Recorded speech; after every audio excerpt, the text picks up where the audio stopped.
Olá pessoal, eu sou o professor Rodrigo Fernandes, professor do curso de Agronomia da Faculdade Evangélica de Goianésia, e essa é a nossa aula sobre recomendação de adubação na disciplina de fertilidade do solo e nutrição de plantas.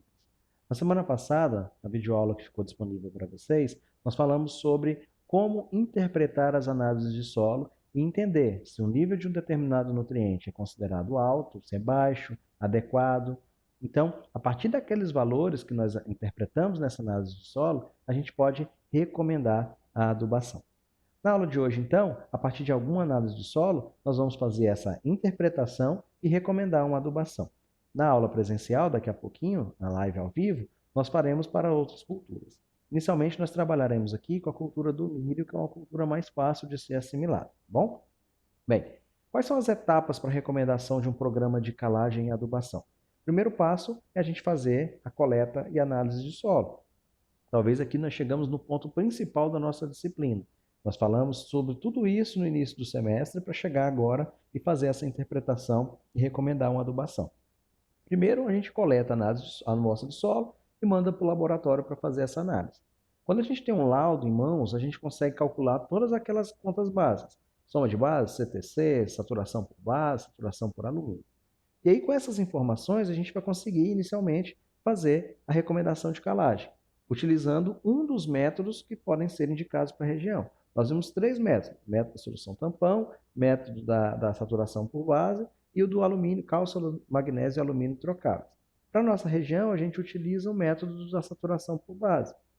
E aí a gente, depois de interpretar essa análise de solo e recomendar a calagem, indica a aplicação. Na época, na quantidade, no sistema, na qualidade, se é o PRNT, então a gente vai indicar essa aplicação.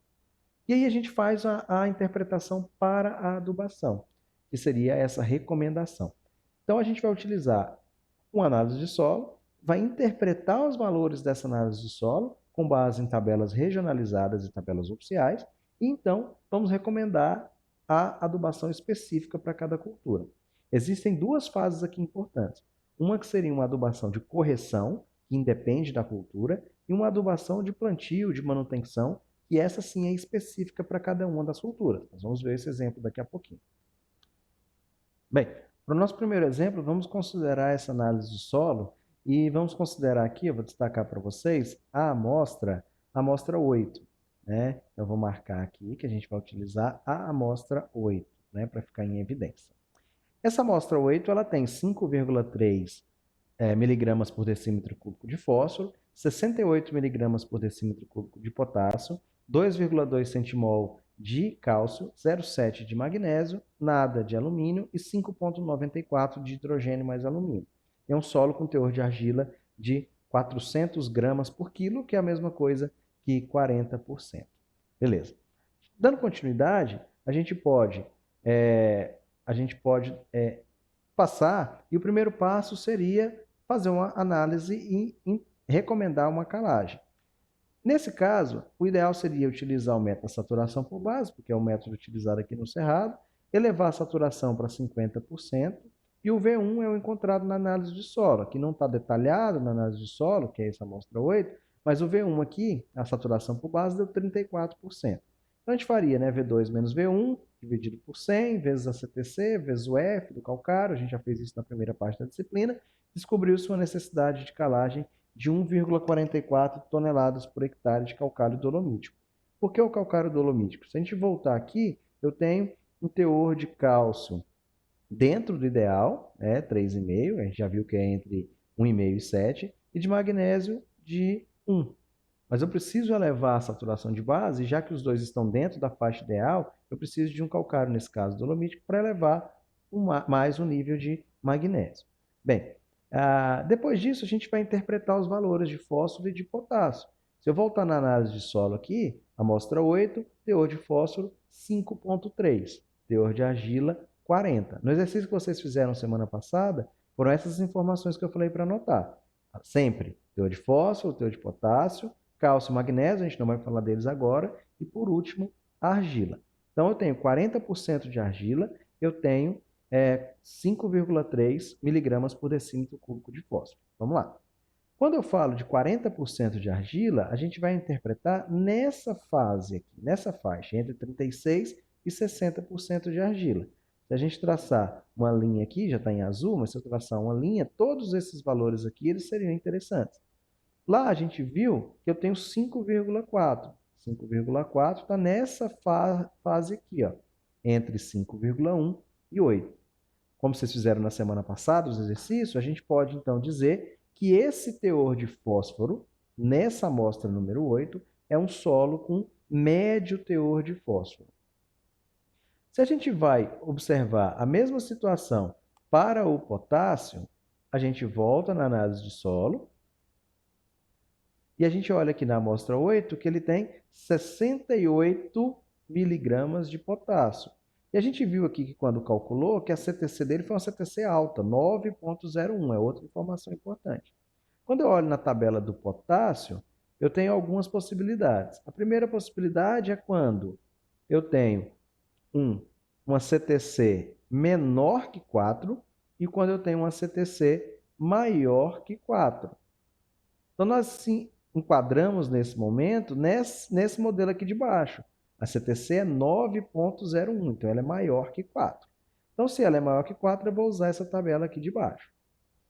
Quanto que tinha dado lá, né, o teor de potássio? O teor de potássio lá tinha dado 68. Se eu volto aqui, 68 de potássio está aqui entre 51 e 80. Então, a recomendação, o teor de potássio desse solo é adequado. A recomendação de adubação é 0. Então, aqui nessa tabela eu já consigo a quantidade de potássio para eu corrigir. Está vendo que aqui não tem qual cultura que é? Interpretação de valores de potássio e fósforo, livro do Cerrado, correção de solo e adubação. Não fala qual que é a cultura, porque é uma adubação corretiva. A partir disso, que eu vou ter o teor de potássio, o teor de fósforo, eu consigo interpretar. Nesse caso, o potássio deu 0, eu não preciso nada de potássio. Mas o fósforo, eu encontrei um teor médio. Quando eu vou para a próxima tabela do fósforo, corretiva, independente da cultura, eu tenho sistemas de sequeiro e sistemas irrigados. Vamos considerar nesse primeiro momento nosso aqui, que nós vamos utilizar o sistema de sequeiro. Lá eu tinha 40% de argila, então eu vou olhar nessa linha aqui.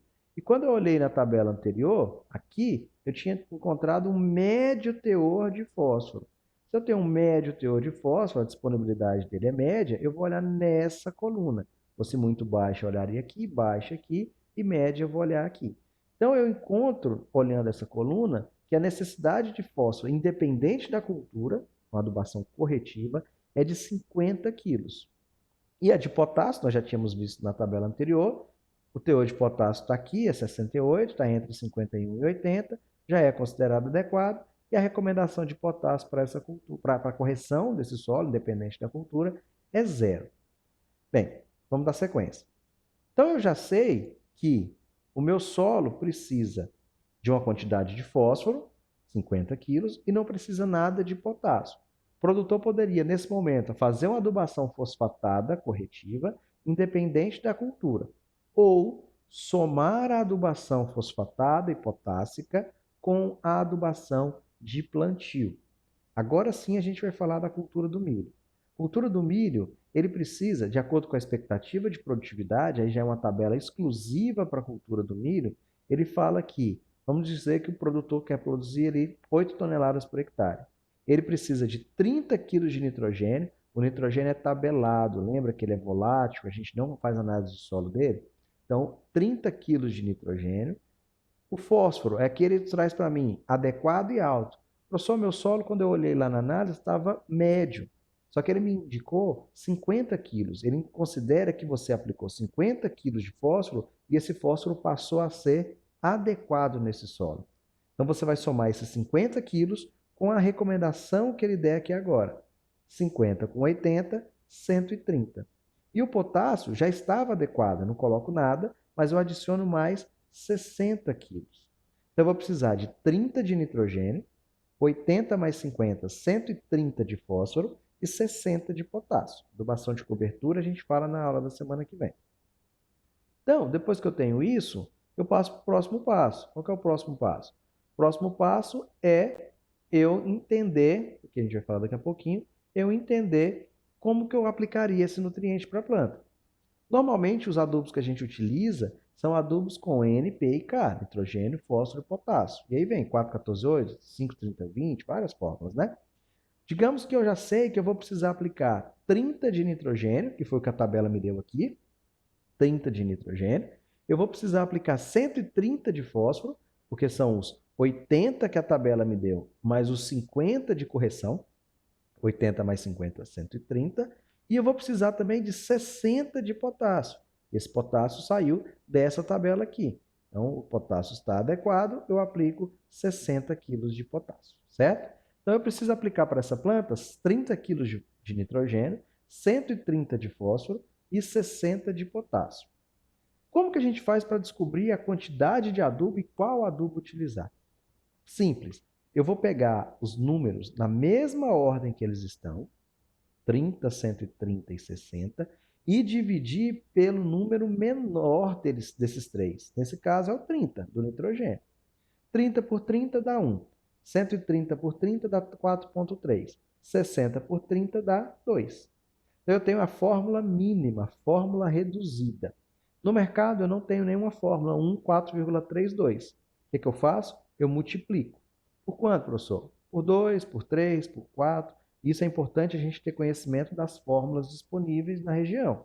Se eu multiplicar isso por 2, eu vou ficar com a fórmula 2, vou colocar aqui a anotação, eu vou ficar com a fórmula, se eu multiplicar por 2, vai ficar 2, 4,3 vezes 2, 8,6, 2 vezes 2, 4. Eu também não tenho nenhuma fórmula comercial com essa formulação, 2, 8,6, 4. Se eu multiplicar por 3, e eu sempre multiplico por 3 o número inicial, 1, 4,3 e 2, eu vou ter 3, 4,3 vezes 3 vai dar 12,9 e 6. Se eu multiplicar isso por 4, eu vou ter 4, 17,2 e 8. Olhe que essa fórmula 4, 17,2 e 8 é uma fórmula muito próxima da fórmula 4, 16, 8, que é uma fórmula no mercado disponível. Poderia multiplicar por mais. Se eu multiplicar isso por 5, daria 5, 4,3 vezes 5 vai dar 21,5 e 10. Uma outra fórmula que eu poderia utilizar seria a 5, 20 e 10, né? Então, são fórmulas próximas, é muito difícil bater em cima do valor absoluto. Vamos utilizar, como esse exemplo deu aqui para a gente, a fórmula 4, 16, 8. Então, eu achei a fórmula. A pergunta é, quanto dessa fórmula deverá ser aplicado? Quanto dessa fórmula eu preciso aplicar em 1 hectare para o cultivo dessa cultura, certo? Vamos lá. Regra de 3, a gente fez um exemplo disso na aula da semana retrasada. Vamos lá, sempre a gente vai iniciar pelo fósforo. 100 kg de fósforo tem 100 kg de 4, 16, 8, é sempre nessa ordem. 4, 16, 8 é N, P e K. 100 kg de 4, 16, 8 tem 16 kg de fósforo. Então, 100 kg de 4, 16, 8 tem 16 kg de fósforo na forma 4P2O5. Quantos quilos de 4, 16, 8 são necessários para aplicar os 130? Lembra do 130 aqui do fósforo? Então, eu preciso 100 quilos de 4, 16, 8 tem 16. Quantos quilos para aplicar 130? Por que eu começo com o fósforo? Porque o fósforo é imóvel no solo, eu preciso aplicá-lo todo no plantio. O nitrogênio e o potássio, eu vou aplicar ele parte no plantio, mas vou fazer outras aplicações em cobertura. Se faltar nitrogênio agora no início, eu consigo recuperar e aplicar esse nitrogênio mais à frente. O fósforo não, ele é imóvel. Depois que eu fiz essa regra de 3, 100 tem 16, x para 130, deu 813. Depois que eu faço essa conta, eu verifico se essa quantidade atende os demais nutrientes. Digamos, então, que 100 kg de 4, 16, 8 tem 4 de N. O primeiro no N, né? Nitrogênio é o primeiro, NPK. 813 de 4, 16, 8 tem quanto de N? Se eu fizer essa regra de 3, vai dar 32,5. Eu precisava de 30. Então, atendeu. Depois, 100 kg de 4, 16, 8 tem 8 de potássio, 8 de K2O. 813 tem quanto de K2O? Fiz a regra de 3, deu 65. Precisava de 60. Ou seja, essa quantidade dessa fórmula, 4,16,8, atende à quantidade necessária de fósforo, atende à quantidade necessária de nitrogênio e atende à quantidade necessária de potássio. Então, para esse solo, a recomendação de adubação de plantio seriam aproximadamente 813 quilos por hectare da fórmula comercial 4,16,8, certo? Nós faremos, pessoal, outros exemplos em sala de aula daqui a pouquinho, né, na nossa aula online, na nossa live, para tirar as dúvidas de vocês, tá bom? Então, até já. Um abraço a todos vocês.